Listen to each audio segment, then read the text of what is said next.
Right, after Wednesday, you must have been delighted with today's performance. A 3-1 win against Cobham. Nice to sort of bounce back from the disappointment of the cup defeat. Yeah, like I think it's one that you always wonder what the next game's going to throw at you after going out of a major competition like that.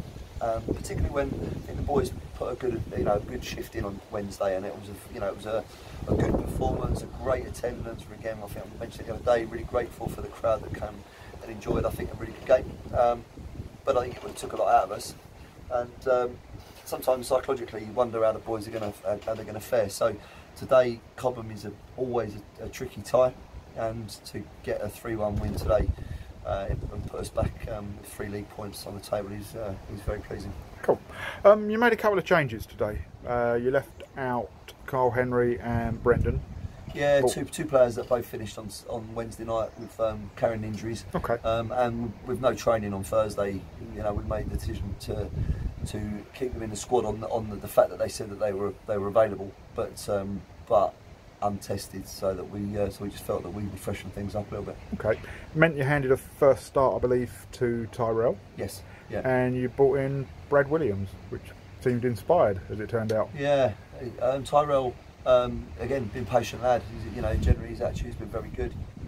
As have a few of the younger players, to be fair, that have been patiently waiting their time. So giving him the start today was no issue at all. I knew he'd come in and work hard. I think didn't necessarily have the synergy and the understanding with the players, but that's understandable, I guess. And Brad, yeah, do you know what? He's chomping at the bit. He's a lad with a lot of potential. But I thought today was the right time to get him in the mix. Yeah, I'd agree. And when you look at how he played, he was sort of driving us forward at times. Scored 2 very good goals. You've got to be supremely pleased with his efforts. Yeah, contributions spot on, and you want that from a young lad who's made me feel felt a bit frustrated, a bit stifled. It was probably a big player in youth football sort of last year, so now he's in a senior environment. It's part of what I like to refer to as the microwave generation, who kind of want their careers to be 30 seconds, and the ping goes and they're suddenly starting week in, week out and racing up the leagues. I've said to them, they have a great opportunity to do that. They have a great short window here to play the football in, and I think some of them I'm asking them to be patient, which is something they're not used to. Okay. I think it probably helped him today when you look at the 2 more experienced lads alongside him in midfield, in Adam and Ryan.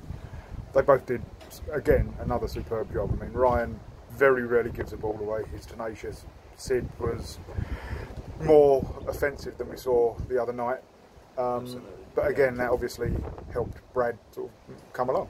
Yeah, 100%. I think those 2 boys are forming quite a tidy little partnership in the middle of the park, and they complement each other. They work rate. They're actually their distribution, their aggression, their aerial contribution, very good.